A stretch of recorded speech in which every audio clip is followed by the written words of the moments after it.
राम राम राम हरे कृष्ण कृष्ण कृष्ण हरे राम राम हरे कृष्ण कृष्ण हरे राम राम हरे कृष्ण कृष्ण कृष्ण राम राम हरे कृष्ण कृष्ण हरे राम हरे Krishna. So ఈరోజు మనము 18 రోజులలో భగవద్గీతను అర్థం చేసుకోవడం అనేటువంటి ఈ కార్యక్రమంలో తృతీయ అధ్యాయమైనటువంటి కర్మయోగంను చూడబోతున్నాము. సో ఈ కర్మయోగంలో మొదటి శ్లోకము అర్జునుడు చెప్తూ ఉన్నాడు. సో నిన్న శ్రీకృష్ణ భగవానుల వారు బోధించినటువంటి ఆ బోధనలను విన్న తర్వాత అర్జునుడు తనలో కలిగినటువంటి ఒక అస్పష్టత, తనకి ఉన్నటువంటి దాన్ని క్లారిఫై చేసుకోవడానికి ఈ విధంగా అర్జునుడు కృష్ణ భగవానుల వారిని అడుగుతూ ఉన్నాడు. అర్జున ఉవాచ జ్యాయసి చేత్ కర్మణస్తే మతా బుద్ధిర్జనార్దన తత్కిం కర్మణి ఘోరే మాం నియోజసి కేశవ. అర్జునుడు ఈ విధంగా పలుకుతూ ఉన్నాడు.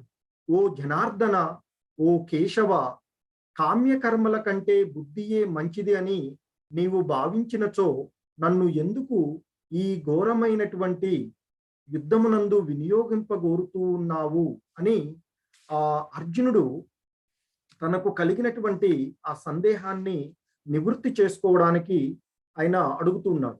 నిన్న ఆ 2వ అధ్యాయంలో దేవదేవుడైనటువంటి శ్రీకృష్ణుడు తన సన్నిహిత మిత్రుడు అయినటువంటి అర్జునుడు దుఃఖసాగరములో నిండి ఉన్నప్పుడు అతన్ని ఆ దుఃఖసాగరము నుండి బయటపడవేయడానికి తనకి ఆత్మతత్వాన్ని, అలాగే ఫలాపేక్ష రహితమైనటువంటి కర్మలు చేయడము, అలాగే స్థితప్రజ్ఞుడి యొక్క లక్షణాలను ఇవన్నీ కూడా వివరిస్తూ వచ్చాడు. ఆ విధంగా ఆ వివరించినటువంటి వివరణలో ఆయనకి కొంత అంటే ఆయన సాంఖ్యయోగము అని, బుద్ధి యోగము, అలాగే బుద్ధి ద్వారా ఇంద్రియాలను నిగ్రహించుకోవడము, ఫలాపేక్ష రహితమైనటువంటి కర్మలు చేయడము, సాధకుని యొక్క స్థితి, అలా భిన్నమైనటువంటి అంశాలను వివరించిన తర్వాత ఆయనకి మరలా ఇక్కడ కొంత సందేహం కలిగింది. ఏంటంటే ఆ కామ్య కర్మల కంటే బుద్ధియే మంచిదని నీవు భావించినట్లయితే నన్ను ఎందుకు మరలా ఆ యుద్ధమునందు అంటే కర్మలు చేయడంలో వినియోగింప కోరుతున్నావు అని అర్జునుడు తన సందేహాన్ని అడుగుతూ ఉన్నాడు.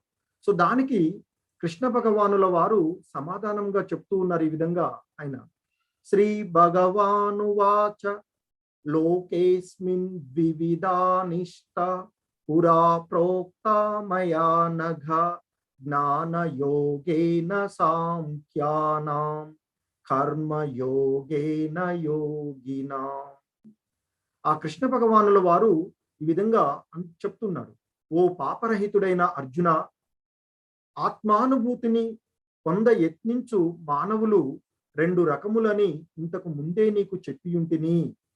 ఒకరు దానినేమో జ్ఞానంతో కూడిన తాత్విక కల్పనల ద్వారా, మరొకరు భక్తి యోగము ద్వారా దానిని అర్థం చేసుకుందురు అని ఆ 2 రకాలైనటువంటి, కొంతమంది ఏమో ఈ ఆత్మ జ్ఞానాన్ని తాత్విక కల్పనల ద్వారా అవగాహనం చేసుకోవడానికి ప్రయత్నించగా, మరికొందరేమో ఆ భక్తి మార్గంలో ఆ దేవాది దేవుణ్ణి నిరంతరము ఆయన్ని కీర్తిస్తూ భక్తి మార్గంలో వారు ఆ ఆత్మతత్వాన్ని అర్థం చేసుకుంటారు. కనుక ఈ విధంగా మానవులు 2 రకాలుగా ఉంటారు అని నీకు నిన్నటి అంటే గత శ్లోకాలు ఇంతకు ముందు చెప్పి ఉన్నాను అని చెప్తూ ఉన్నారు. అంటే ఈ ఆత్మానుభూతిని పొందడానికి ఉండేటువంటి మానవులు 2 రకాలుగా ఉంటుంది. ఒకరు తాత్విక కల్పనల ద్వారా, అంటే వాటితో జ్ఞానంతో కూడినటువంటి తాత్విక కల్పనల ద్వారా ఆత్మానుభూతిని పొందేటువంటి వారు ఒకరు కాగా, మరొకరేమో భక్తి మార్గము ద్వారా ఆ ఆత్మానుభూతిని పొందడానికి యత్నించేటువంటి వారు అని 2 రకాలుగా ఉన్నారయ్యా అని చెప్తున్నారు. ఇంకా చెప్తున్నారు ఆయన, న కర్మ నామ నారంభాత్ నైష్కర్మ్యం పురుషోష్ణుతే నచ సన్యాసనాదేవ సిద్ధిం సమధిగచ్చతి. అయినా ఇక్కడ చెప్తున్నారు, కేవలము కర్మలు చేయనంత మాత్రాన మనిషి కర్మబంధాలకు దూరంగా ఉండలేడు. అదేవిధంగా కేవలము కర్మ సన్యాసము ద్వారా కూడా పూర్ణత్వము లభించదు. అంటే ఇక్కడ మనము కర్మలు చేయకుండా సన్యాసుల్లాగా సన్యాసాన్ని స్వీకరించి ఉన్నట్లయితే, అలా కర్మలు చేయకుండా ఉన్నంత మాత్రాన కూడా ఆ కర్మ బంధనాలకు దూరంగా ఉండలేము అని, అదేవిధంగా ఆ కర్మ సన్యాసము ఒక్కటే పరిపూర్ణత్వము కాదు, సన్యాసం స్వీకరించినంత మాత్రాన్నే పూర్ణత్వము లభించదు అంటూ ఆయన తెలియచేస్తుంది. అలాగే ఇంకా చెప్తున్నారు ఆయన, నహి కచ్చిత్ క్షణమపి జాతు తిష్టత్య కర్మకృత్ కార్యతే వ్యవశ కర్మ సర్వ ప్రకృతి జైర్గుణై. ప్రతి ఒక్కడు కూడా ప్రకృతి గుణాల ప్రభావాలకు లోనై అవశుడై కర్మలు చేస్తూనే ఉంటాడు. కర్మలు చేయకుండా ఏ ఒక్క క్షణం కూడా ఉండలేడు అంటూ, అంటే మనము మానవులుగా ఉండేటువంటి మనము ప్రతి ఒక్కళ్ళము కూడా ఈ ప్రకృతి త్రిగుణాల యొక్క ప్రభావాల ద్వారా, ఈ ప్రకృతి త్రిగుణాలను అనుసరించి దానికి అవశుడై కర్మలు చేస్తూనే ఉంటారు. ఈ ప్రకృతి త్రిగుణాల సాంగత్యంలో ఉండడం వల్ల కర్మలు నిరంతరము చేస్తూనే ఉంటారు. కర్మలు చేయకుండా ఏ ఒక్క క్షణము కూడా ఉండలేరు అని, అంటే మనం జీవన విధానాన్ని గడపడానికి ఖచ్చితంగా కర్మలు చేస్తూనే ఉండాలి.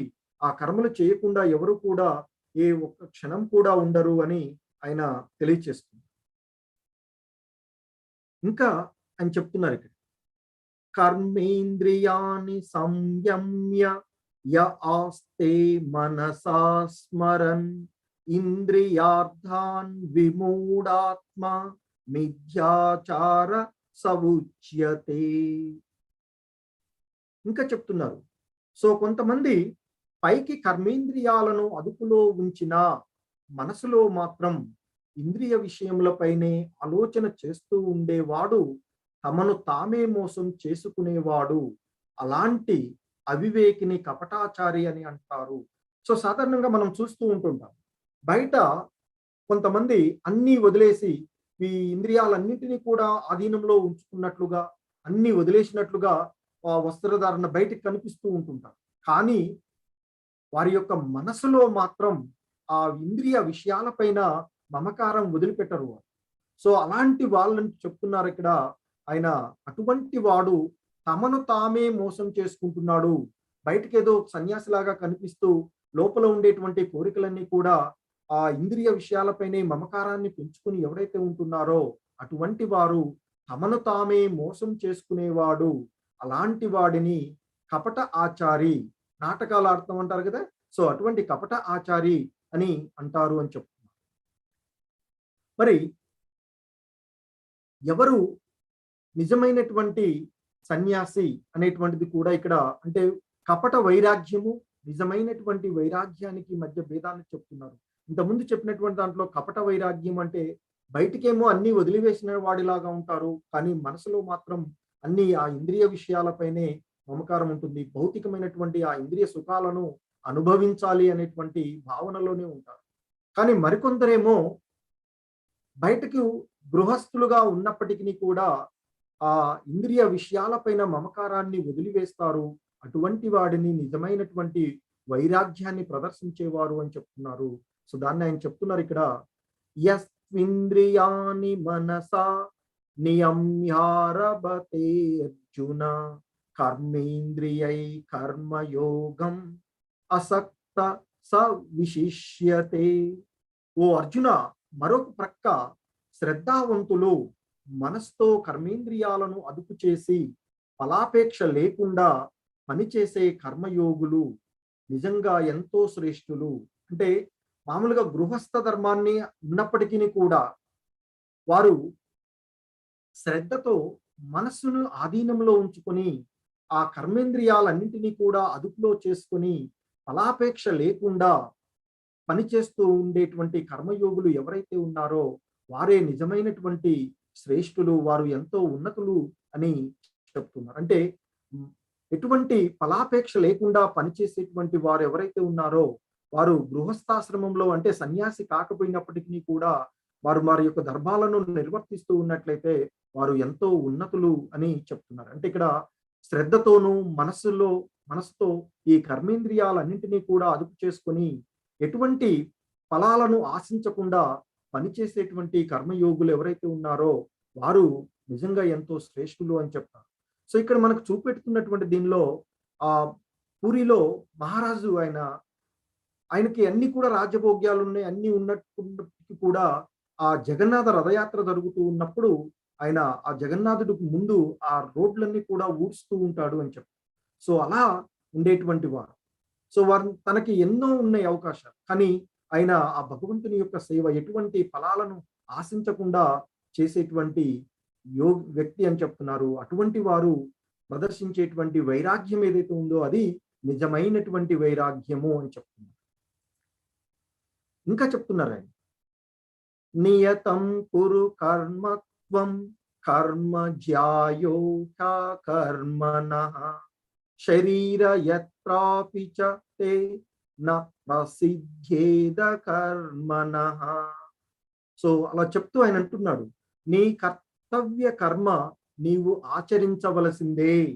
సో ఇంతకుముందు అడిగాడు కదా అర్జునుడు, నీవు ఒకవేళ బుద్ధియోగమే ఉత్తమమైనది అని నీవు భావించినట్లయితే నన్నెందుకు ఈ ఘోరమైనటువంటి యుద్ధంలో పాల్గొనమని చెప్తున్నావు అన్నాడు. అంటే కామ్యకర్మలలో పాల్గొనమని చెప్పాడు కదా. సో దానికి అడుగుతున్నాడు ఇక్కడ, అందుకే సమాధానం చెప్తున్నారు కృష్ణ భగవాన్. నీ కర్తవ్య కర్మ నీవు ఆచరించవలసిందే. ఎందుకంటే కర్మలు విడిచిపెట్టడం కంటే చేయడమే ఉత్తమమైనది. కర్మలు చేయకుండా మనిషి జీవనయాత్ర సాగించలేడు. సో అంటూ తప్పగా ఎవరి యొక్క విద్యుక్త ధర్మాన్ని వారు నిర్వర్తించవలసిందే అని చెప్తున్నారు. సో ఎందుకంటే ఆ కర్మలను విడిచిపెట్టడం కంటే ఆ కర్మలు చేయడమే ఉత్తమమైనది అని చెప్తున్నారు. కర్మలు చేయకుండా మనిషి ఆ జీవన యాత్రను సాగించలేరు అని కూడా చెప్తున్నారు. సో ఇక్కడ సాధారణంగా ఒక భావన ఉంటుంది, కొంత ఉన్నత వంశానికి చెందిన వారము అని, మేము ఎటువంటి పనులు చేయవలసినటువంటి అవసరం లేదు అని అలా భావనలో ఉండేటువంటి వారి కోసం చెప్తున్నారు. కాబట్టి ప్రతి వాళ్ళు కూడా వారి వారి యొక్క విద్యుక్త ధర్మం ఏదైతే ఉందో ఆ ధర్మాన్ని ఖచ్చితంగా నెరవేర్చవలసిందే అని చెప్తూ ఉన్నారు. అంటే మనము సాధారణంగా విద్యార్థులుగా ఉండేటువంటి అంటే బ్రహ్మచారిగా ఉండేటువంటిది, ఆ తర్వాత గృహస్థ ధర్మము, ఆ తర్వాత వానప్రస్థాశ్రమము అని అంటారు, అలాగే సన్యాసం. ఈ విధంగా మానవుని యొక్క జీవితంలో 4 దశలుగా ఉంటుంది. సో ఆ 4 దశల్లో ఉండేటువంటి వాటిని మనం సక్రమంగా నిర్వర్తించవలసిందే అని చెప్తుంది. ఇంకా చెప్తున్నారు ఆయన, యజ్ఞార్థాత్ కర్మ నోన్యత్ర లోకోయం కర్మ బంధనః తదర్థం కర్మ కౌంతేయ ముక్త సంగ సమాచర. విష్ణువు కొరకు యజ్ఞ రూపంలో చేసే కర్మను చెయ్యాలి, లేనిచో ఆ పనులు ఈ జగత్తులో కర్మబంధనములలో కట్టివేస్తాయి. అందుకే ఓ కుంతీపుత్రుడా, నీకు నిర్దేశించబడిన విధులను వాటి ఫలితాలపై ఆసక్తి లేకుండా విష్ణువు తృప్తి కోసము నిర్వర్తించుము అని చెప్తున్నారు. అంటే ఇక్కడ మనము చేసేటువంటి పనులు అంటే విష్ణువు కొరకు చేయమని అంటున్నారు. మన యొక్క విద్యుక్త ధర్మాన్ని సక్రమంగా నిర్వర్తిస్తే అదే యజ్ఞం అవుతుంది. ఆ యజ్ఞ రూపంలో కర్మను చెయ్యాలి అని చెప్తున్నారు. అంటే మన యొక్క బాధ్యతగా కర్మలు చెయ్యాలి అని చెప్తున్నారు. అలా చేయకపోయినట్లయితే ఆ పనులు ఈ జగత్తులో మన్ని కర్మబంధనాలలో కట్టిపడవేస్తాయి. అందుకే చెప్తున్నారు, ఓ కుంతీపుత్రుడా, ఓ అర్జున, నీకు నిర్దేశింపబడిన విధులను వాటి ఫలితాలపైన ఆసక్తి లేకుండా ఆ విష్ణువు తృప్తి కోసము నిర్వర్తించుము. అంటే ఆ ఫలితాలను భగవంతుడిపై వదిలేసి, ఇక్కడ అర్జునుడు తన యొక్క విద్యుక్త ధర్మం ఏంటి, క్షత్రియుడిగా యుద్ధం చెయ్యాలి, కానీ ఆ యుద్ధం చేయనంటున్నాడు. అందుకే ఆయన చెప్తున్నాడు ఇక్కడ, నీకు నిర్దేశింపబడిన విధులను వాటి ఫలితాలపై ఆసక్తి లేకుండా విష్ణువు తృప్తి కోసం నిర్వర్తించుము అన్నాడు.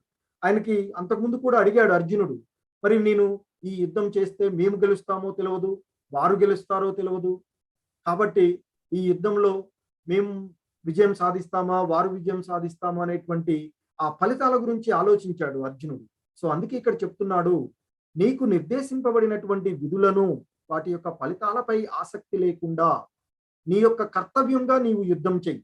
అంతేగాని యుద్ధంలో మేం గెలుస్తామా, కౌరవులు గెలుస్తామా ఇది నీకు అవసరం లేదు. నీ కర్తవ్యంగా నీవు యుద్ధం చెయ్యి. ఆ చేసినట్టు సక్రమంగా వాటిని నువ్వు నిర్వర్తించినట్లయితే నీ యొక్క ధర్మంగా భావించి ఆ విష్ణువు కొరకు, ఆ విష్ణువు యొక్క తృప్తి కొరకు నీవు నీ యుద్ధాన్ని నీవు చేయవలసిందే అని ఆ కర్తవ్య ధర్మాన్ని ఆయన ఇక్కడ బోధిస్తూ ఉన్నారు. ఇంకా ఆయన చెప్తూ ఉన్నారు ఇక్కడ మనము సహజంగా చేసేటువంటి విషయాల గురించి, యజ్ఞ శిష్టాసిన సంతో ముచ్యంతే సర్వకిల్బిషైః భుంజతే తే త్వగం పాప ఏ పంచంత్యాత్మకారణాత్. మొదట యజ్ఞంలో నివేదించిన ఆహారముని భుజించే భగవంతుని భక్తులు అన్ని రకాల పాపముల నుండి విముక్తి పొందుతారు. వ్యక్తిగత అవసరాల కోసం ఆహారాన్ని తయారు చేసే ఇతరులు నిజానికి పాపాన్ని మాత్రమే తింటారు. సో ఇక్కడ ఆయన మన యొక్క ఆహార విషయాలను గురించి తెలియచేస్తున్నారు. మనం తీసుకునేటువంటి ప్రతి ఆహారాన్ని కూడా మొదట ఆ భగవంతునికి సమర్పించి, అంటే ఆ భగవంతునికి ప్రసాదంగా ఆయనకి నైవేద్యం సమర్పించి, ఆ నైవేద్యంగా సమర్పించినటువంటి దాన్ని మనం ప్రసాదంగా తీసుకోవాలి అని చెప్తుంది. అంటే మనం ఏది తయారు చేసుకున్నా దాన్ని మొదటగా భగవంతునికి సమర్పించి దాన్ని తీసుకోవడం ద్వారా ఎటువంటి బంధనాలు కూడా మనకి అంటవు అని చెప్తుంది. సో కాబట్టి మొదట యజ్ఞంలో నివేదించినటువంటి ఆహారాన్ని భుజించేటువంటి ఆ భగవంతుని భక్తులకు అన్ని రకాలైనటువంటి పాపాల నుండి ముక్తి లభిస్తుంది అని చెప్తున్నారు. అలా కాకుండా ఇది నా కోసమే కావాలి, నాకు బాగా ఇష్టమైనటువంటిది, దీన్ని నా కోసమే తయారు చేసుకుంటున్నాను అనేటువంటి భావనలో ఎవరైతే ఆహారాలను తయారు చేసుకుంటారో వారు ఆ బంధాలన్నింటినీ కూడా వారు తిన్నట్లుగా భావిస్తున్నారు. అంటే అవన్నీ కూడా వాటికి సంబంధించినటువంటి కర్మబంధనాలన్నీ కూడా అంటుతాయి అని చెప్తున్నారు. కనుకనే ఎప్పుడు కూడా మనము భగవంతునికి నైవేద్యం సమర్పించి ఆ వాటిని మనం తీసుకోవాలని చెప్తారు. దాన్నే ప్రసాదం అని అంటాం. అలా ప్రసాదాన్ని భుజించడం ద్వారా మనకి ఎటువంటి వాటికి సంబంధించినటువంటి ఏవైనా బంధనాలు ఉన్నట్లయితే ఆ బంధనాలన్నింటి నుండి కూడా మనము ముక్తులమవుతాము అని చెప్తుంది. సో సాధారణంగా మనకి భగవంతుడు ఈ సృష్టిని సృష్టించినప్పుడు ఆయన మానవులను, తర్వాత ప్రకృతిలో ఉండేటువంటి అన్నింటినీ కూడా ఒకేసారి సృష్టించడం జరుగుతుంది. ఆ సృష్టించి వారి మధ్య సమన్వయం ద్వారా జీవించండి అని చెప్తారు. సో అందుకే ఆయన మనకి పరిపాలనా సౌలభ్యం కోసం ఏ విధంగా అయితే వివిధ శాఖల్లాగా ఉన్నాయో అదే మాదిరిగా మన ప్రకృతిలో ఉండేటువంటి వివిధ అధిష్టానాలకు అధిష్టాన దేవతలను ఆయన నియమించడం జరుగుతుంది. సో సృష్టి జరపడానికి బ్రహ్మని నియమిస్తారు. ఆ బ్రహ్మ మనకి ఏ విధంగా ఉండాలి అంటే మొదటగా ఆ సనక సనందన అనేటువంటి 4 కుమారులను, ఆ తర్వాత సప్త ఋషులను సృష్టించి ఆ సప్త ఋషుల ద్వారా ఏ విధంగా మానవుల జీవన విధానం ఉండాలి అనేటువంటి దాన్ని ఆయన మనకి ఇస్తారు. సో అవే వేదాలు అని చెప్తారు. ఆ వేదాల ద్వారా ఏది మన కర్తవ్యము, మనం చేయవలసినటువంటి పనులు ఏవి, చేయకూడనివి ఏవి కర్మలు అనేటువంటి భావనలో మనం ఉండి వాటి ద్వారా మనం మన యొక్క కర్తవ్యాన్ని సక్రమంగా నిర్వహించినట్లయితే అదే యజ్ఞం అవుతుంది. ఆ యజ్ఞానికి సంతసించినటువంటి దేవతలు వర్షాలను కురిపిస్తారు అని చెప్తారు. వర్షాలే మనకి ధాన్యోత్పత్తికి మూలాధారము. సో ధాన్యం అంతా కూడా సంతసించినటువంటి దేవతలు వర్షాలను కురిపించడం ద్వారా మనకి పాడి పంటలు సమృద్ధిగా లభిస్తాయి అని చెప్తారు. తద్వారా ఆహారం వస్తుంది. ఆహారం ద్వారా జీవులు జీవిస్తూ ఉంటాయి అని చెప్తారు. సో ఇది యజ్ఞ చక్రము అని చెప్తారు. అలాగే ఆయన సృష్టిలో ఆయన చెప్తారు, మానవులను సృష్టించి మీరు యజ్ఞాలు చేయడం ద్వారా, అంటే మీ యొక్క ధర్మాలను మీరు సక్రమంగా నిర్వర్తించడం ద్వారా సంతసించినటువంటి దేవతలు మీకు కావలసినవన్నీ సమకూరుస్తారు. మీరు యజ్ఞాలు చేస్తూ ఆ దేవతలను తృప్తిపరచాలి. అలా తృప్తిపరిచినప్పుడు ఆ దేవతలు సంతసించి మీకు కావలసినవన్నీ సమకూరుస్తారు అని చెప్తారు. సో ఇది మన సృష్టిలో మనము కోఆపరేషన్ అంటాం. మనం మన మన ధర్మాలను మనం సక్రమంగా నిర్వర్తిస్తున్నప్పుడు మనకి ఆ సృష్టిలో ఉండేటువంటి వివిధ దేవతలు మనం కావలసినటువంటి అన్ని కూడా వారు సమకూర్చడం జరుగుతూ ఉంటుంది అని చెప్తారు. ఇంకా ఆయన చెప్తున్నారు, అన్నాద్భవంతి భూతాని పర్జన్యాదన్న సంభవ యజ్ఞాద్భవతి పర్జన్యో యజ్ఞ కర్మ సముద్భవ అని చెప్తున్నారు. ఇక్కడ ప్రాణులన్నీ ధాన్యంపై ఆధారపడి జీవిస్తాయి. మరి ధాన్యం ఎలా వస్తుందంటే ధాన్యము వర్షం వల్ల ఉత్పన్నమవుతుంది. మరి యజ్ఞాచరణ వర్షం ఎలా వస్తుంది అంటే యజ్ఞాచరణ మూలంగా వర్షం కురువగా యజ్ఞము విద్యుక్త కర్తవ్యముల నుండి సంభవిస్తుంది. అంటే మనము మన యొక్క ధర్మాలను సక్రమంగా నిర్వర్తించినట్లయితే అదే మనం చేసేటువంటి యజ్ఞం అవుతుంది. యజ్ఞము అంటే ఎక్కడో వచ్చేసి అగ్నిహోత్రాలు అవి కాదు. ఇక్కడ మనం అవి ఉంటాయి, కానీ ఇక్కడ మన యొక్క ధర్మాన్ని మన కర్తవ్యాలను సక్రమంగా మనము ఫలాపేక్ష రహితంగా మన కర్మలను మనం సక్రమంగా నిర్వర్తిస్తూ ఉన్నట్లయితే వేదాలను అనుసరించి వేదాలలో సూచించబడినటువంటి విషయాల ఆధారంగా మనం మన కర్తవ్యాలను మనం సక్రమంగా నిర్వర్తిస్తే అదే యజ్ఞం అవుతుంది.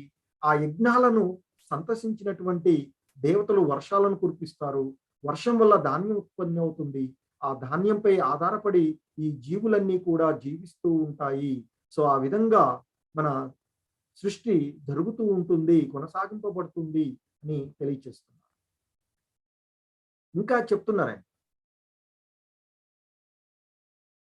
యస్వాత్మ రతిరేవ స్యాద్ ఆత్మ తృప్త చ మానవః ఆత్మన్యేవ చ సంతుష్టః తస్య కార్యం న విద్యతే.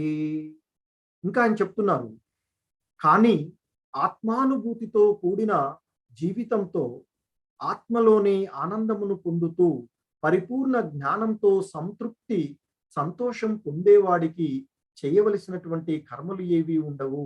సో ఒక పక్క మనం సాధారణ మానవులమైనటువంటి మనకు కర్తవ్యాలను గురించి చెప్తూ ఆ ఆత్మానుభూతి పొందినటువంటి వారు ఎవరైతే ఉన్నారో అంటే పరిపూర్ణతను సాధించినటువంటి ఆ బ్రహ్మజ్ఞానాన్ని పొందినటువంటి వారు ఎవరైతే ఉన్నారో అంటే ఆత్మానుభూతితో కూడిన జీవితంతో ఆత్మలోని ఆనందాన్ని పొందుతూ పరిపూర్ణమైనటువంటి జ్ఞానంతో ఎప్పుడూ సంతోషంగాను సంతృప్తికరంగా ఉండేటువంటి వారికి చేయవలసినటువంటి పనులు ఏవి ఉండవు అని తెలియచేస్తున్నారు. ఒక పక్క మరొక పక్క ఇంకా ఆయన చెప్తున్నారు, యదాచరతి శ్రేష్ఠః తత్తదేవేతరో జనః సయత్ ప్రమాణం కురుతే లోకస్తద్ అనువర్తతే. గొప్ప వ్యక్తి ఏ పని చేస్తే సామాన్య జనులు దానిని అనుసరిస్తారు. ఉత్తమ కర్మల ద్వారా అతను నెలకొల్పిన ప్రమాణాన్ని ప్రపంచమంతా అనుసరిస్తూ ఉంటుంది. సో ఎవరైతే ఆత్మానుభూతిని పొందినటువంటి గొప్ప వ్యక్తులు, గొప్ప ఆత్మలను కలిగినటువంటి వారు ఉంటారో అటువంటి వారు ఏదైతే పనులు చేస్తూ ఉంటారో మిగిలిన వారికి సాధారణమైనటువంటి వారందరూ కూడా దానిని ఆచరిస్తూ ఉంటారు అని చెప్తున్నారు. ఎందుకంటే వారు ఆత్మానుభూతిని పొందడం ద్వారా ఏది మంచో ఏది చెడో అనేటువంటి అవగాహన చేసుకున్నటువంటి వారు ఆచరణాత్మకమైనటువంటి విషయాలను మాత్రమే బోధించగలిగేటువంటి నాయకుడు ఉంటారు. అటువంటి వారు గొప్ప వ్యక్తులు. ఆ గొప్ప వ్యక్తులను వారు ఉత్తమమైనటువంటి కర్మలు, వారు చేసేటువంటి పనులన్నీ కూడా చాలా ఉత్తమమైనవిగా ఉంటాయి. తద్వారానే వాటిని ప్రమాణంగా తీసుకొని ఈ సాధారణ జనులందరూ కూడా ఆ మార్గాన్ని అనుసరిస్తూ ఉంటుంటారు అని చెప్తున్నారు. సో సాధారణంగా ఈ సమాజంలో మనకి ఒక నాయకుడు అనేటువంటి వాడు ఎప్పుడు కూడా తాను ఏది చేస్తూ ఉన్నాడో దానిని అంటే ఆచరణాత్మకమైనటువంటి విషయాలను మాత్రమే బోధించేవాడు మాత్రమే మార్గదర్శి అవుతాడు. కానీ అలా కాకుండా చెప్పేది ఒకటి చేసేది మరొకటిగా ఉన్నట్లయితే దాన్ని ఎవరు కూడా పాటించరు. ఎందుకంటే ఇక్కడ చూస్తే ఒక లీడర్ ఉన్నటువంటి వాడు తానేమో స్మోక్ చేస్తున్నాడు, బట్ బయటకు మాత్రం ఆయన ఏం చెప్తున్నాడు, ప్లీజ్ డోంట్ స్మోక్ అంటే ఇక్కడ అర్థం ఏంటి అంటే చెప్పేది ఒకటి చేసేది మరొకటి. అలా చేస్తూ ఉన్నప్పుడు ఎవరైనా కానీ అతన్ని ఫాలో అవ్వరు. ఎందుకు? ఇక్కడ చూడండి, ఫాలోవర్స్ ఎవరైతే ఉన్నారో వాళ్ళేమంటున్నారు? We will do what you do. నువ్వేం చేస్తున్నావో దాన్నే మేము చేస్తాము. అంతేకాని నీవు చెప్పేది మేము చెయ్యము. ఎందుకంటే నువ్వు చెప్పేది ఒకటి, చేసేది ఒకటి, మరొకటిగా ఉంది. సో అందుకే పెద్దలుగా ఉన్నటువంటి తల్లిదండ్రులు ఉన్నట్లయితే పిల్లలకు మనం చెప్పేటువంటి విషయాలను ఆచరణాత్మకంగా ఉండాలి. మనము పిల్లల్ని స్మోక్ చేయొద్దు అని, లేదా ఏదైనా డ్రింక్ చేయొద్దు అని చెప్పి మనం చేస్తున్నాం అనుకోండి ఇంట్లో, పిల్లలు దాన్ని పాటించరు. సో కాబట్టి మనము సక్రమంగా ఉండి మన పిల్లలకు భావితరాలైనటువంటి పిల్లల్ని మనం సక్రమార్గంలో ఉంచుకోవాలి. మనం స్మోక్ చేస్తున్నాం అనుకోండి, ఇంట్లో పిల్లలు హెల్త్ ఖరాబ్ అవుతుందిరా నువ్వు స్మోక్ చేయొద్దు అని చెప్పినాం అనుకోండి, అది ఎవరు ఆచరించరు. ఎందుకంటే మనము ఏదైనా ఒక గొప్ప వ్యక్తులు వాళ్ళు ఆచరించేటువంటి వాటినే ఇతరులకు చెప్తూ ఉంటారు. అప్పుడు మాత్రమే ఇతరులు కూడా దాన్ని ఫాలో అవుతారు. సో కాబట్టి ఈ సమాజంలో మనకి సహజమైనటువంటి నాయకులు తల్లిదండ్రులు, మొదటిగా ఉండేటువంటి సహజమైనటువంటి నాయకులు మనము తల్లిదండ్రులుగా తీసుకుంటాం. ఎందుకంటే తల్లిదండ్రుల నుండి పిల్లలు నేర్చుకుంటూ ఉంటుంటారు. ఆ తర్వాత ఉపాధ్యాయులు, ఆ తర్వాత మనకి దేశాధినేతలు అని చెప్తాము. ప్రస్తుత పరిస్థితులలో ఈ దేశాధినేతలుగా చెప్పబడేటువంటి వారి గురించి మనం ఎంత తక్కువగా చెప్పుకుంటే అంత మంచిది. సో కాబట్టి సహజ నాయకులుగా ఉండేటువంటి వారు జాగ్రత్తగా వ్యవహరించాల్సినటువంటి వారు తల్లిదండ్రులు ముఖ్యంగా. సో పిల్లల యొక్క బాధ్యతను మనం సక్రమంగా తీసుకొని మనము ఆచరిస్తూ వారికి చెప్పినట్లయితే ఖచ్చితంగా వారు ఫాలో అవుతారు, వారు మంచి మార్గాన్ని ఉంటారు. సో వారికి మనము సక్రమమైనటువంటి మార్గంలో ఉండటానికి ఆధ్యాత్మిక విషయాల గురించి బోధించాలి. ఆధ్యాత్మిక విషయాలపైన శ్రద్ధ వారికి కలిగే విధంగా మనం పిల్లల్ని తయారు చేసుకోవాలి.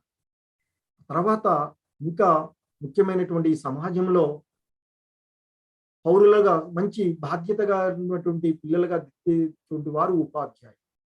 సో వారు కూడా సక్రమంగా, అంటే ఒక టీచర్ తన క్రమశిక్షణగా ఉండి పిల్లల్ని క్రమశిక్షణ పాటించమంటే పాటిస్తారు.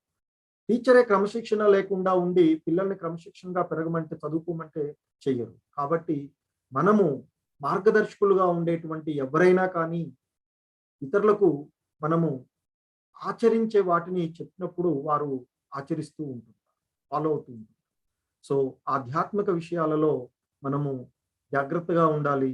సో దాని కొరకు ఈ ఎవరు పడితే వారు కాకుండా ఒక ప్రభుపాదుల వారి వంటి ఒక విశ్వాసం పరంపర, గురు శిష్య పరంపర ద్వారా వచ్చినటువంటి శ్రీల ప్రభుపాదుల వారి వంటి వారిని గురువుగా స్వీకరించి వారు బోధించినటువంటి బోధనలలో, వారు చూపించినటువంటి మార్గదర్శకాలలో నడవడం ద్వారా ఆధ్యాత్మికంగా మనము వృద్ధి చెందేటువంటి అవకాశం ఉంది. ఇంకా చెప్తున్నారు ఆయన, నమే పార్థాస్తి కర్తవ్యం త్రిషు లోకేషు కించన నానవాప్తమవాప్తవ్యం వర్త ఏవ చ కర్మణి. సో ఆ విధంగా ఆయన ఆ కర్తవ్యాలు చేయవలసినటువంటి వాటి గురించి, అలాగే పరిపూర్ణమైనటువంటి జ్ఞాని గురించి, ఈ సమాజంలో మార్గదర్శకులుగా ఉండేటువంటి మహాత్ముల గురించి చెప్తూ ఆయనకి చెప్తున్నారు. ఓ పార్థ, ముల్లోకాలలోనూ నేను చేయవలసినటువంటి పని ఏమీ లేదు.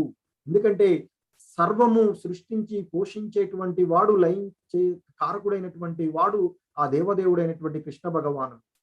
సో కాబట్టి ఆయనకి లేనిదేదీ లేదు, కావలసినది కూడా ఏది. సో కనుకనే ఆయన అంటున్నారు ఇక్కడ, ముల్లోకాలలోనూ నేను చేయవలసిన పని ఏమీ లేదు, నాకు లేనిది కానీ కావలసినది కానీ ఏమీ లేదు. అయినప్పటికీ విద్యుక్త కర్మలను నిత్యము నిర్వర్తిస్తూనే ఉన్నాను. సో దేవదేవుడైనటువంటి ఆ కృష్ణ భగవానుల వారు ఈ సృష్టిలో కావలసినటువంటి పనులు అన్నిటికీ కూడా అన్ని ఆయన పోషిస్తూ, రక్షిస్తూ, అన్నిటినీ కాపాడుకుంటూనే వస్తూ ఉన్నారు అని చెప్తున్నారు. సో కాబట్టి ఆయనకు లేనిదేదీ లేదు, కావలసినది కూడా ఏదీ లేదు. అయినా కానీ ఆయన యొక్క విద్యుక్త కర్మలను ఆయన నిత్యము నిర్వర్తిస్తూనే ఉన్నారు. సో ఒక్కొక్క యుగంలో ఒక్కొక్క అవినీతి పెరిగిపోయినప్పుడు, అధర్మము ప్రబలిపోయినప్పుడు, మంచి వారికి ఇబ్బందులు కలుగుతూ ఉన్నప్పుడు ఆయన ఆ భగవంతుడు అవతారాలు తీసుకోవడం జరుగుతూ ఉంటుంది. ఆయన పరిస్థితులకు అనుకూలంగా అనేకమైనటువంటి అవతారాలు తీసుకున్నారు. కానీ ముఖ్యంగా ఈ ఇక్కడ ఈ లోకాలలో అధర్మము ప్రబలిపోయినప్పుడు దుష్టులను శిక్షించడానికి తీసుకున్నటువంటి అవతారాలు దశావతారాలు అని చెప్తారు. అవి ముఖ్యమైనటువంటి అవతారాలుగా చెప్తూ ఉన్నారు. సో కానీ ఆయన అనేకమైనటువంటి అవతారాలు తీసుకోవడం జరిగింది. సో వాటి గురించి రేపటి అధ్యాయంలో కృష్ణ భగవానుల వారే సాక్షాత్ చెప్తూ ఉంటారు. ఆయన ఎందుకు అవతారాలు తీసుకోవాల్సి వస్తుంది, ఎందుకు ఈ లోకాలలో ఆయన అవతారాలు తీసుకుంటున్నారు, ఎలా వస్తున్నారు, ఆయన అవతారాలను అర్థం చేసుకుంటే ఏమి జరుగుతుంది అనేటువంటి అంశాలని రేపటి 4వ అధ్యాయంలో ఆయన తెలియచేస్తారు మనకి. ఇంకా చెప్తున్నారు, ప్రకృతే క్రియమానాని గుణై కర్మాణి సర్వశః అహంకార విమూఢాత్మ కర్తాహమితి మన్యతే. నిజానికి అన్ని కార్యములు కూడా ప్రకృతి త్రిగుణముల చేతనే చేయబడును. ఎప్పుడైతే ఆత్మ ఈ భౌతిక ప్రపంచంలోనికి వస్తుందో అప్పుడు ఆ త్రిగుణముల సాంగత్యంలో, అంటే ఇక్కడ త్రిగుణాలు అనేవి సత్వ రజో తమో గుణాలు అని చెప్తాం, మనలో ఉండేటువంటి గుణాలు. ఆ గుణాల సంగత్వంలో ఇవి వాటి ప్రభావం ద్వారానే అవే చేస్తూ ఉన్నాయి. కానీ జీవాత్మ మిథ్యా అహంకారంతో కర్మలను తానే చేస్తున్నానని తలుస్తూ ఉన్నాడు అని తెలియజేస్తున్నారు. సో మనంలో ఉండేటువంటి ఫాల్స్ ఈగో, రాంగ్ యాటిట్యూడ్ ద్వారా ఎప్పుడు మన రైట్ అనుకుంటుంటాం. సో కానీ ఎదుటివాడు మనం చేసేటువంటి వాటిని గ్రహిస్తూనే ఉంటుంటాం. సో అప్పుడు అంటుంటారు, డోంట్ టీచ్ మీ, నువ్వు నాకు చెప్పబోకువా అని అంటుంటారు. సో కాబట్టి మనం ఎప్పుడు కూడా మనమే ఆల్వేస్ రైట్ అనేటువంటిది, అంటే అది రాంగ్ యాటిట్యూడ్ ద్వారా అహంకారంతో, మిథ్య అహంకారంతో ఆ విధంగా వస్తూ ఉంటుంది. ఇంకా చెప్తున్నారు ఆయన, శ్రేయాన్ స్వధర్మో విగుణః పరధర్మాత్ స్వనిష్టతాత్ స్వధర్మే నిధనం శ్రేయః పరధర్మో భయావహః. పరధర్మము చక్కగా నిర్వహించుట కంటెను గుణరహితమైనను స్వధర్మమును ఆచరించుట ఉత్తమము. పరధర్మానుచరణము హానికరణమగుట చేత దానిని పాటించుట కంటే స్వధర్మము, అంటే స్వధర్మానుచరణము నందు నాశనము పొందుటమైనను ఉత్తమమే అంటూ ఆయన తెలియచేస్తున్నారు. అంటే తనదైనటువంటి ధర్మం, అంటే స్వభావ సిద్ధంగా తాను నిర్వర్తించవలసినటువంటి పని ఏదైతే ఉందో దానిలో కొన్ని లోపాలు ఉన్నప్పటికీ అది ఆచరించడమే, అంటే మన యొక్క ధర్మాన్ని మనము ఆచరించడమే శ్రేష్టమైనది అని చెప్తున్నారు. ఆ స్వధర్మ ఆచరణలో మరణం సంభవించినా, అంటే మనకి హాని కలిగినా కానీ పర్వాలేదు, కానీ ఆ మంచిగా చేసినప్పటికీ పరధర్మం ఏదైతే ఉందో దానిని చేయడం అనేటువంటిది మనిషికి నరకారూపమైనటువంటిది, అంటే అది ఉత్తమమైనది కాదు అని చెప్తున్నారు. అంటే హానికరమైనది పరధర్మం ఆచరించడము అనేటువంటి. అంటే ఇక్కడ సాధారణంగా మానవులకు మన గుణ కర్మలను అనుసరించి కర్తవ్య కర్మలు కొన్ని చెప్పబడింది. ఆ కర్తవ్య కర్మలు ఏంటంటే వైదిక సాంప్రదాయాలు, అంటే వేద సూత్రాల ప్రకారంగా సనాతన ధర్మాలు మానవులందరికీ కూడా మనకి అవి చెప్పబడినవి స్వధర్మాలు అని చెప్తాము. ఏంటంటే ముఖ్యంగా సత్య భాషణము, అంటే ఎప్పుడు నిజాలే మాట్లాడటం. అలాగే ఈశ్వర భక్తి, ఆ భగవంతుని పైన భక్తిని కలిగి ఉండడము, మాతాపితల యొక్క సేవలు చేయడము, అలాగే ఇంద్రియాలపైన సంయమనము కలిగి ఉండడము, ఇంద్రియాలను మనము అదుపులో ఉంచుకోగలగడము, అహింస, అలాగే పరధనాపహరణము నుండి విముఖత ఉండడము, దయ, దానము, క్షమ మొదలైనవి మన యొక్క ధర్మాలు. వీటిని మనం పాటించాలి. కానీ వాటిని వదిలేసి, మన ధర్మాలను మనం వదిలేసి పరధర్మాలను, అంటే వాటికి వ్యతిరేకంగా మనము చేస్తూ ఉన్నాము. తద్వారానే ఈ హానికరమైనటువంటి విషయాలు జరుగుతుంది. అలాగే ఇక్కడ అర్జునుడు యొక్క క్షత్రియుడిగా తన యొక్క ధర్మం ఏంటి? యుద్ధం చెయ్యాలి. అహింస అయినప్పటికీ కూడా ఆయన ఆ యుద్ధం చేయవలసినది, హింస అయినప్పటికీ కూడా ఆయన యుద్ధం చెయ్యాలి. కానీ యుద్ధం చేయను అని ఒక బ్రాహ్మణులాగా అహింసా మార్గాన్ని తను ఎంచుకుంటున్నాడు. సో కాబట్టి అది హానికరమైనది. కాబట్టి నీవు నీ స్వధర్మమైనటువంటి యుద్ధంలో నీవు మరణించినా నీవు వీర స్వర్గాన్నే పొందుతావు అని నిన్నటి అధ్యాయంలో కూడా ఆయన తెలియచేయడం జరిగింది. కాబట్టి ఎవరి ధర్మాన్ని వారు సక్రమంగా నిర్వర్తించాలి. మానవులుగా మన ధర్మాలు ఏదైతే ఉన్నాయో వాటిని మనం సక్రమంగా నిర్వర్తించాలి అనేటువంటి విషయాన్ని కూడా భగవద్గీత ద్వారా మనము అవగాహన చేసుకోవాలి. ఇంకా అంటున్నారాయన. సో ఆ విధంగా ఆయన ఎప్పుడైతే ఆ ధర్మాలను గురించి బోధించారో, బోధించిన తర్వాత అర్జునుడు మరలా అడుగుతూ ఉన్నాడు. అతకేన ప్రయుక్తోయం పాపం చరతి పూరుషః అనిచ్చన్నపి వార్ష్ణేయ బలాదివ నియోజితః. అర్జునుడు అడుగుతూ ఉన్నాడు ఇది. ఓ వృష్ణి వంశీయుడా, అంటే ఓ యదువంశపు వాడా, ఇష్టం లేకపోయినా మానవుడు దేని బలవంతం వల్ల పాపాలు చేస్తూ ఉన్నాడు. సో సాధారణంగా మనం చేసేటప్పుడు మానవులుగా మనకి కొన్ని పనులు చేస్తూ ఉన్నప్పుడు ఇది సక్రమమైనది కాదు అని తెలుస్తూ ఉంది, అయినా దాన్నే చేస్తూ ఉంటుంటాం. సో దుర్యోధనుడు కూడా నువ్వు చేస్తుంది ఇది కరెక్ట్ కాదు అంటే ఆయన అంటాడట, నేను చేస్తుంది కరెక్ట్ కాదు ఇది, బట్ నాకు అదే చెయ్యాలి అనిపిస్తుంది అని అంటాడట దుర్యోధనుడు. సో అలాగే ఇక్కడ అడుగుతున్నాడు అర్జునుడు, ఓ వృష్టి వంశీయుడా, ఓ కృష్ణ భగవానుడా, ఇష్టం లేకపోయినా మానవుడు దేని బలవంతం వల్ల పాపాలు చేస్తూ ఉన్నాడు. సో ఎందుకు మానవులు తెలిసి కూడా కొంతమంది పాపాలు చేస్తూ ఉన్నారు, దుర్మార్గమైనటువంటి పనులు చేస్తూ ఉన్నారు, ఎందుకు అలా జరుగుతూ ఉంది అని ఆయన అడుగుతూ ఉన్నాడు. దానికి కృష్ణ భగవానుల వారు సమాధానం చెప్తూ ఉన్నారు. శ్రీ భగవానువాచ కామయేష క్రోధయేష రజోగుణ సముద్భవః మహాశనో మహాపాప్మ విద్యే నమిహ వైరిణం. ఆయన అంటున్నాడు, శ్రీకృష్ణ భగవానుల వారు ఇలా చెప్తున్నాడు, ఓ అర్జున, అది కేవలము కామమే, అది రజోగుణం వల్ల కలిగి తర్వాత క్రోధముగా పరిణమిస్తుంది. ఇదే ఈ ప్రపంచమును కబలించేటువంటి పాపమైనటువంటి శత్రువు.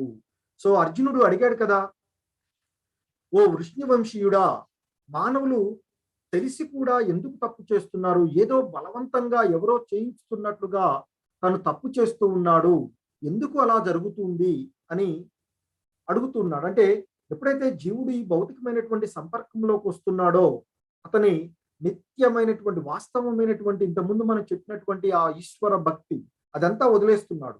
వదిలేసి ఈ రజోగుణ సాంగత్యంలో ఆయన పనిచేయడం వల్ల కామంగా మార్పు చెందుతూ ఉంది. ఆ భక్తి ఏదైతే ఉందో అది రజోగుణ ప్రభావం వల్ల అది కామంగా మార్పు చెందుతూ ఉంది. అంటే ఇక్కడ ఈ ప్రకృతి గుణాల యొక్క సాంగత్యం వల్ల ఆ జీవాత్మ ఎప్పుడైతే ఈ భౌతికమైనటువంటి ప్రపంచంలోకి వస్తున్నాడో, వచ్చినప్పుడు ఆ రజోగుణ సాంగత్యం వలన తనలో ఆ ఒక ఆపేక్ష పెరిగి అది అంటే కోరికలుగా మారుతూ ఉంటుంది. అది అటువంటి ఆ కోరికలు మోహము ఏదైతే కలుగుతుందో అది ఎందువల్ల కలుగుతుందంటే రజోగుణం వల్ల కలుగుతుంది. ఆ కోరికలు నెరవేరకపోవడం వల్ల నెక్స్ట్ అది క్రోధంగా పరిణమిస్తుంది. ఆ కామమే ఇలా క్రోధంగా పరిణమించేటువంటి ఆ కామం ఏదైతే ఉందో అది ఆ జీవుడికి పరమశత్రువు. అంటే అది ఈ ప్రపంచాన్నంతటినీ కూడా కబలించేటువంటి పాపమయ శత్రువయ్యా అర్జున అంటూ ఆ కామం అంటే దేని బలవంతం వల్ల అంటే మనలో అది కావాలి అనేటువంటి కోరికల వలన మనం ఇదంతా చేస్తున్నాం. కామము అంటే వేరే కాదు, కోరికలను మనకి అది కావాలి, దాన్ని పొందాలి అనేటువంటి భావం మనలో రావడమే అది కామము. సో దాన్ని పొందలేకపోవడం అది ఎలా వస్తుందంటే రజోగుణ ప్రభావం వల్ల వస్తుంది. తర్వాత ఆ కామమే క్రోధంగా పరిణమిస్తుంది. క్రోధం వల్ల మనిషి నిన్న చెప్పారు బుద్ధి నాశనం అవుతుంది. బుద్ధి నాశనం అవడం ద్వారా అంటే మతిమరుపు వస్తుంది, తర్వాత బుద్ధి నాశనం అవుతుంది. ఆ బుద్ధి నాశనం ద్వారా మనిషి పతనం చెందుతాడు అని చెప్తున్నారు. సో కాబట్టి ఈ క్రోధం వల్ల మనిషి నాశనం అవుతున్నాడు. కనుకే ఈ కామము అనేటువంటిది ఈ ప్రపంచాన్ని కబలించేటువంటి పాపమైనటువంటి శత్రువయ్యా, ఆ శత్రువుని వదిలివేయాలి అని తెలియజేస్తున్నారు. సో అయితే మనలో ఉండేటువంటి అంటే జీవులలో ఉండేటువంటి ఈ కామము అనేటువంటిది ఏదైతే ఉందో, కోరికలు అనేటువంటిది ఏదైతే ఉందో, ఆ తర్వాత అది మోహంగా మారుతుందని చెప్పారు కదా. అలా అది ఎలా ఉంటుంది జీవులలో అనేటువంటి దాన్ని ఇక్కడ వివరిస్తున్నారు ఆయన. ధూమేనా వ్రియతే వహ్నిః యదా దర్శో మలేన చ యతోల్బేనావృతో గర్భః తథా తేనేదమావృతం. సో ఆయన చెప్తున్నారు ఇక్కడ, పొగ చేత అగ్ని, మురికి చేత అద్దము, గర్భం చేత పిండము కప్పివేసినట్లుగా జీవుడు ఈ కామము అంటే కోరికలు యొక్క వివిధ దశలచే ఆవరించబడతాడు అని చెప్తున్నారు. అంటే ఎలాగైతే అగ్ని చుట్టూ పొగ ఉన్నప్పుడు అగ్ని కనిపించదు, అలాగే అద్దం మురికి పట్టిందనుకోండి, మన అద్దం యొక్క ఉపయోగం పనికి రాకుండా, ప్రతిబింబం కనిపించకుండా పోతుంది. అలాగే ఆ గర్భస్థ శిశువు గర్భంలో ఎట్లాగైతే చుట్టబడి ఉంటాడో ఆ విధంగా జీవులలో ఈ కామము వివిధ దశలలో ఉంటుందని చెప్తున్నారు. అయితే ఇక్కడ ఈ పొగ చేత అగ్ని ఏదైతే ఉందో అది మానవులలో కలిగేటువంటి కామము అని చెప్తారు. అంటే సాధారణంగా అగ్ని చుట్టూ ఉన్నటువంటి పొగ ఈజీగా తొలగించబడుతుంది. అంటే మనలో ఉండేటువంటి కామం ఏదైతే ఉందో అది, అంటే మన యొక్క జ్ఞానాన్ని కప్పివేసినటువంటి అజ్ఞానము అనేటువంటి కామం ఇక్కడ చెప్పేటువంటిది. మనలో జ్ఞానం ఉంటుంది, బుద్ధి ఉంది సక్రమంగా పనిచేయడానికి, కానీ అజ్ఞానం చేత ఆవరించబడి ఆ జ్ఞానము మరుగున పడిపోతుంది. ఎలా అంటే అగ్ని చుట్టూ పొగ ఉన్నప్పుడు ఎలాగైతే జ్ఞానం కనిపించకుండా అజ్ఞానమే కనిపిస్తుందో అదే మాదిరిగా ఉంటుంది. కాబట్టి ఏ కొద్ది ప్రయత్నం చేసినా మానవులుగా ఉండేటువంటి మనము ఆ అజ్ఞానము నుండి బయటపడి జ్ఞానాన్ని పొందవచ్చు. అదే మనకి భగవద్గీత బోధించేటువంటి బోధ. ఇక జంతువుల గురించి చెప్పినట్లయితే అని చెప్తున్నారు ఇక్కడ, మురికి చేత అద్దం, అద్దం పైన మురికి ఉందనుకోండి, అంటే పోదు సాధారణంగా, దాన్ని ఒక గుడ్డ పెట్టి తుడవాలి కదా, లేదా కొన్ని నీళ్లు చల్లి తుడిస్తే శుభ్రంగా తుడుస్తూ ఉంటే పోతుంది. సో జంతువులలో కలిగేటువంటి కామం కూడా అలాంటిది, కోరికలు కూడా అలా ఉంటాయి. కాబట్టి మనిషికి మంచి అవకాశం, త్వరగా ఈ కామముల నుండి బయటపడవచ్చు, కామాలను మన అదుపులో ఉంచుకోవచ్చు అని చెప్తున్నారు. సో జంతువులకి ఆ అవకాశం తక్కువ ఉంటుంది. ఎలాగైతే ఆ అద్దం పైన మురికి ఉన్నప్పుడు దాన్ని తొలగించడానికి ఎట్లా కష్టం. ఇక వృక్షాలుగా పుట్టినట్టు అనుకోండి, జీవులలో వృక్షాలు అవి ఆ కామం నుండి, అంటే వాటి నుండి బయటపడడం అనేటువంటిది, ఎలాగైతే శిశువు గర్భంలో ఉన్నప్పుడు ఎలాగైతే బయటపడలేడో అదే మాదిరిగా వృక్షాలు ఈ కామం అంటే వాటి నుండి బయటపడేటువంటి అవకాశం చాలా చాలా తక్కువగా ఉంటుంది. సో కాబట్టి మానవ జన్మ పొందినటువంటి మనము ఈ జన్మలోనే ఈ ఆధ్యాత్మిక విషయాలపైన అవగాహన పెంచుకొని, జంతువులకు మనకు ఉండేటువంటి భేదం, బుద్ధి, ఆలోచన, జ్ఞాన శక్తి మనకుంది, వాటికి ఉండదు. సో అదే ఇక్కడ ఎలాగైతే మనలో ఉండేటువంటి అజ్ఞానాన్ని ఈజీగా తొలగించుకోవచ్చు. సో కాబట్టి ఇక్కడ ఆయన చెప్పినటువంటి పొగ చేత అగ్ని అనేటువంటిది మానవులతో కంపేర్ చేస్తున్నారు. అలాగే మురికి చేత అద్దము అనేటువంటిది జంతువులకు, అలాగే పిండం, గర్భం చేత పిండము అనేటువంటిది వృక్షాలకి సంబంధించినటువంటిదిగా చెప్పబడుతుంది. ఇంకా ఆయన చెప్తున్నారు, ఇంద్రియాణి మనోబుద్ధి రష్యాధిష్టానముచ్యతే ఏతైర్విమోహయ తేష జ్ఞానమావృత్య దేహినం. ఈ కామానికి ఇప్పటి వరకు చెప్పినటువంటి ఏదైతే పాపమైనటువంటి శత్రువు అని చెప్పారో జీవులకు, ఆ కామం అది ఏదైతే అది ఉంది కామం, ఆ కామానికి ఇంద్రియాలు, మనస్సు, బుద్ధి ఆశ్రయాలు అని చెప్తున్నారు. అంటే ఈ కామం, ఈ కోరికలు కలగడానికి కారణం ఏంటంటే ఇంద్రియాల పైన మనకి మమకారం పెరగడము, అలాగే మనస్సు, అలాగే బుద్ధి, ఇవి ఆ కామానికి ఆశ్రయాన్ని ఇచ్చేటువంటి ప్రదేశాలు. సో అది వీటి ద్వారా, అంటే ఏంటి, ఇంద్రియాలు, మనసు, బుద్ధి ద్వారా జ్ఞానాన్ని ఆవరించి దేహదారులకు మోహాన్ని కలగజేస్తుంది. సో ఈ కామము ఎక్కడెక్కడ ఉంటుంది, ఇంద్రియాలు, మనస్సు, బుద్ధి వాటి దగ్గర ఉండి ఆ జ్ఞానాన్ని చుట్టబడుతుంది. ఇంతకుముందు ఎలాగే చెప్పామో అగ్నిలా, అలాగే అద్దము, అలాగే శిశువు అని. సో అలా ఉండి ఆ దేహదారులకు అంటే ఈ దేహాన్ని ధరించినటువంటి ఆత్మలకు మోహాన్ని కలగజేస్తుంది అయ్యా అని చెప్తుంది. సో సాధారణంగా మనము ఈ దేహము అనేటువంటిది రథము అని అనుకున్నట్లయితే, మనం ఉన్నటువంటి ఈ దేహము ఒక రథంగా ఉన్నట్లయితే, ఈ దేహంలోకి వచ్చినటువంటి జీవాత్ముడు ఈ రథంలో ప్రయాణించేటువంటి ప్రయాణికుడు. మరి ఈ రథాన్ని అంటే ఈ దేహాన్ని నడిపించేటువంటివి ఇంద్రియాలు, పంచేంద్రియాలు అని చెప్తాం. కన్ను, అలాగే ముక్కు, చెవి, నాలుక, చర్మం. ఇవి ఇంద్రియ విషయాలు, సెన్స్ ఆర్గనిజమ్స్ అంటాం. సో ఈ ఇంద్రియాలు ఏదైతే ఉన్నాయో ఇవి మనం చూసేటువంటిది కావాలని పీల్చేటువంటి దాన్ని ఉండేటువంటివి, ఆ విధంగా చెవులు వినేటువంటి వాటి గురించి ఈ ఇంద్రియాలు. సో ఈ ఇంద్రియ విషయాలపైన మనకు మమకారం పెరిగినప్పుడు మోహం కలుగుతుంది. మరి ఇక ఈ గుర్రాలు అంటే ఈ రథాన్ని నడిపేటువంటివి ఇంద్రియాలు. మరి ఈ ఇంద్రియాలను అంటే ఈ కళ్ళని, ఈ చెవిని, ఈ ముక్కుని, ఈ నాలుకని, ఈ చర్మాన్ని ఆధీనంలో ఉంచుకోగలిగేటువంటిది ఎవరంటే మనస్సు. కళ్యాలు, వీటికి మనం ఆధీనంలో ఉంచుకోగలిగేటువంటి కళ్యాలుగా చెప్పబడేవి మనస్సు. ఇక ఈ కళ్యాలను అదుపులో ఉంచగలిగేటువంటిది, అదుపులో ఉంచవలసినటువంటిది ఏంటంటే బుద్ధి. అంటే చూడండి ఇక్కడ ఈ ఆత్మ తన యొక్క గమ్యాన్ని సక్రమంగా, ఒక ప్రయాణికుడు తన గమ్యాన్ని సక్రమంగా చేరాలి అంటే ఈ ఇంద్రియాలు సక్రమంగా పనిచేయాలి, మనసు సక్రమంగా పనిచేయాలి.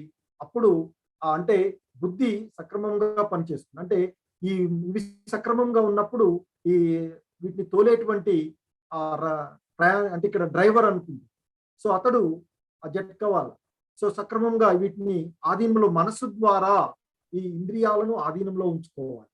అంటే కళ్యాల ద్వారా గుర్రాలను మనం ఏ విధంగా అయితే సక్రమమైనటువంటి మార్గానికి నడిపించడానికి ప్రయత్నం చేస్తూ ఉన్నామో, అలాగే మన మనస్సు ద్వారా బుద్ధి సక్రమంగా, అంటే ఇక్కడ మనసుని ఆధీనంలో ఉంచుకోవాల్సింది బుద్ధి సక్రమంగా పనిచేసినట్లయితే ఆ జీవాత్మ అంటే ఈ దేహాన్ని, ఈ రథంలో కూర్చున్నటువంటి జీవాత్మ తన యొక్క గమ్యాన్ని సక్రమంగా చేరగలుగుతారు.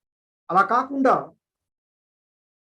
మనస్సు అనేటువంటి కళ్యాల ద్వారా ఇంద్రియాలను అదుపులో ఉంచుకోలేకపోయాం అనుకోండి, అంటే ఆ గుర్రాలని అదుపులో పెట్టలేకపోయాం అనుకోండి, అది తలా వైపుకు ప్రయాణిస్తుంది. దానికి కావాల్సిన దానికోసం పోయి అది మమకారాలను పెంచుకుంటుంది.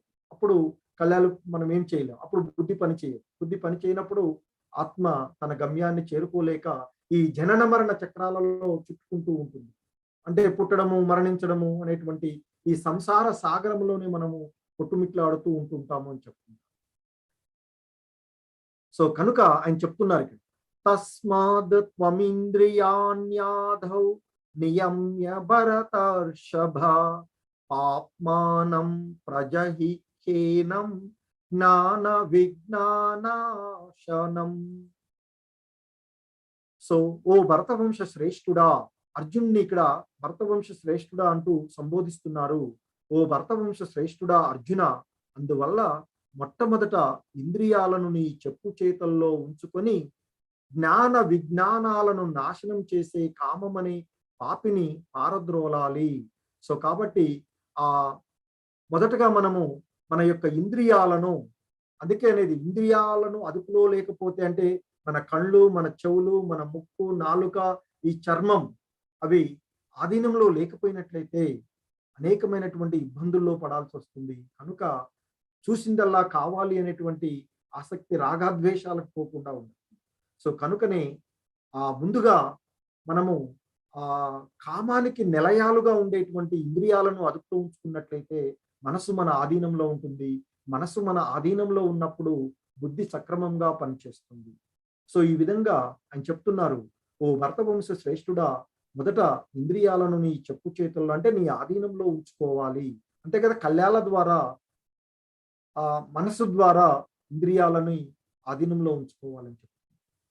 ఉంచుకొని ఆ జ్ఞాన విజ్ఞానాలను నాశనం చేసేటువంటి ఆ కామము అనేటువంటి పాపిని పారద్రోలాలి అని చెప్తుంది. సో సాధారణంగా మనం చూసినట్లయితే మనము భోగించేటువంటి ఇంద్రియ భోగ వస్తువులు అధమ స్థానంలో ఉంటాయని చెప్తారు. వీటికంటే ఏవైతే వస్తువులు ఉన్నాయో ఇంద్రియ భోగ వస్తువులు, వాటికంటే ఇంద్రియాలు కొంత ఉన్నతమైనవి. ఇంద్రియాల కంటే మనసు ఉన్నతమైనది. మనస్సు కంటే బుద్ధి ఉన్నతమైనది. బుద్ధి కంటే ఆత్మ ఉన్నతమైనది. సో దీన్ని తెలుసుకున్నటువంటి వాడు ఈ భవబంధనాల నుండి ముక్తి పొంది ఆ భగవంతుడి యొక్క ధామాన్ని చేరుకుంటారు అని చెప్తున్నారు. ఇక్కడ చెప్తున్నారు ఆయన, కర్మేంద్రియాలను కర్మేంద్రియములు స్థూల శరీరము కన్నా ఉన్నతమైనవి. అలాగే మనసు ఇంద్రియముల కన్నా ఉన్నతమైనది. మనసు కన్నా ఉన్నతమైనది బుద్ధి, మరియు బుద్ధి కన్నా ఉన్నతమైనది ఆత్మ అని చెప్తున్నారు. సో ఇది తెలిసినటువంటి వారు మనము సక్రమంగా ఉండగలుగుతాము. ఇంకా చెప్తున్నారు ఆయన, ఏవం బుద్ధే పరం బుద్ధ్వా సంస్తభ్యాత్మనమాత్మనా జహి శత్రుం మహాబాహో కామరూపం దురాసదం. ఓ మహాబాహువులు కలవాడా, ఇలా బుద్ధి కంటే ఆత్మ గొప్పదని గుర్తించి బుద్ధితోనే మనసు నిలకడ చేసుకుని కామరూపంలో ఉన్న బలీయమైన శత్రువుని సంహరింపు. సో కాబట్టి నీవు జ్ఞానాన్ని పెంపొందించుకొని ఆ బుద్ధి కంటే ఆత్మ గొప్పదని గుర్తుకు తెలుసుకో. ఆ బుద్ధితోనే మనసుని నిలకడగా చేసుకొని కామరూపంలో ఉండేటువంటి, అంటే మనసు ద్వారా ఇంద్రియాలను అదుపులో ఉంచుకున్నట్లయితే ఆ కామము అనేటువంటి బలీయమైనటువంటి శత్రువును జయించవచ్చు అని చెప్తుంది. సో కాబట్టి వీటిని జయించడానికి మనకి కావలసినటువంటి మరి శత్రువుని ఎక్కడ కనుక్కోవాలి, ఎలా ఓడించాలి అనేటువంటిది ఇంతకుముందే చెప్పుకున్నాం. ఆ శత్రువైనటువంటి మహాశత్రువైనటువంటి కామం నివాస స్థానాలు ఇంద్రియాలు, మనసు, బుద్ధి. మరి ఇంద్రియాలను నియంత్రించాలి. మనం ఎలా నియంత్రించాలి అంటే మనము ఆ ఇంద్రియాలను నియంత్రించేటువంటి నియమితమైనటువంటి పద్ధతులను, ఒక క్రమమైనటువంటి పద్ధతులను ధ్యానం చేయాలి. ఈ కలియుగంలో మనము ఒక నియమితమైనటువంటి పద్ధతులను మనం ఆచరిస్తూ పోయినట్లయితే మన యొక్క ఇంద్రియాలు మన ఆధీనంలో ఉంటాయి. తద్వారా మనసు మన కంట్రోల్లో ఉంటుంది. అంటే ఆ మనసు మన యొక్క కంట్రోల్లో ఉండాలి అంటే మనము ఆ హరే కృష్ణ మహామంత్రాన్ని నిరంతరము జపిస్తే ఈ కలియుగంలో కల్మషాల నుండి బయటపడడానికి మనకు ఉన్నటువంటి ఏకైక మార్గం జపం, యజ్ఞం అన్ని కూడా ఆ మహామంత్రం హరే కృష్ణ కృష్ణ కృష్ణ హరే హరే, హరే రామ రామ రామ హరే హరే అంటూ ఆ భగవంతుడి యొక్క దివ్య నామాలను మనం నిరంతరము జపిస్తూ ఉన్నట్లయితే మనస్సు మన యొక్క ఆధీనంలోకి వచ్చేస్తుంది. సో మనస్సు మన యొక్క ఆధీనంలోకి వచ్చిన తర్వాత మనము బుద్ధి సక్రమంగా పనిచేస్తుంది. ఎప్పుడంటే ఆధ్యాత్మిక జ్ఞానాన్ని పొందినప్పుడు. మరి ఆధ్యాత్మిక జ్ఞానం ఎలా వస్తుందంటే భగవద్గీత వంటి సర్వ ఉపనిషత్తుల సారమైనటువంటి ఆ భగవద్గీత వంటి మహా గ్రంథాన్ని ఆ భగవంతుడి ద్వారా చెప్పబడినటువంటి వాటిని మనం అధ్యయనం చేయడం ద్వారా ఆధ్యాత్మిక బుద్ధి, ఆధ్యాత్మిక బలము, ఆత్మజ్ఞానము మనకి లభిస్తుంది. తద్వారా కామాన్ని మనము నియంత్రించవచ్చు అని చెప్పి ఇక మనము తెలుసుకోవలసినటువంటి జీవిత పాఠము ఏమిటి అనేటువంటిది ఈ అధ్యాయం ద్వారా అంటే, ఇంద్రియాలను నియంత్రించడము ద్వారా కామాన్ని జయించవండి. మనసును హరినామ జపం చేయడంలో మరియు భగవద్గీత చదవడంలో నిమగ్నం చేయాలి. సో అలా చేసినప్పుడు మనము మన యొక్క ఇంద్రియాలు, మనస్సు, బుద్ధి సక్రమంగా పనిచేస్తుంది. తద్వారా ఆ జీవుడి యొక్క గమ్యం అది ఆ భగవంతుడి యొక్క దివ్యధామాన్ని చేరుకోవడము, అంటే ముక్తి పొందడము అది జరుగుతూ ఉంది. సో కనుక మన ఇంద్రియాలని, మన మనసుని, మన బుద్ధి సక్రమంగా పనిచేయడానికి ఆయన హరినామ జపం చేయడంలో మరియు భగవద్గీతను చదవడంలో మనసుని నిమగ్నం చేయాలి అని చెప్తున్నారు. సో హరే కృష్ణ కృష్ణ కృష్ణ హరే హరే, హరే రామ రామ రామ హరే హరే. ఇక్కడ చెప్తున్నారు, ఇతి షోడశకం నామనం కలి కల్మష నాశకం నాత పరతోపాయ సర్వ వేదేషు దృశ్యతే. అన్ని వేద సాహిత్యాలను వెదికిన తర్వాత ఈ యుగానికి, అంటే ఈ కలియుగానికి హరే కృష్ణ మహామంత్ర జపం కంటే అత్యుత్తమ యోగ ప్రక్రియను కనుగొనలేము అని కలి సంతరణ ఉపనిషత్తులో చెప్పబడింది అని చెప్తున్నారు. సో ఈ విధంగా మనము ఆ మనసు, బుద్ధి, ఇంద్రియాలు అవన్నీ కూడా మన ఆధీనంలో ఉండడానికి మొదటగా మన హరినామ సంకీర్తన చెప్తున్నారాయన మనకి. అంటే ఇక్కడ మనకి ప్రామాణికంగా గురువులు గాని అంతకుముందు చెప్పినటువంటి ఉపనిషత్తుల ద్వారా తెలియజేయబడినటువంటిది ఏంటంటే, ఈ అన్ని వేద సాహిత్యాలను వెదికిన తర్వాత ఈ కలియుగానికి హరే కృష్ణ మహామంత్ర జపం కంటే అత్యుత్తమ యోగ ప్రక్రియను కనుగొనలేము అని చెప్తున్నారు. సో హరే కృష్ణ కృష్ణం వందే జగద్గురు. సో ఇది ఈ కర్మయోగము అనేటువంటి అధ్యాయం ఉంది. హరే కృష్ణ.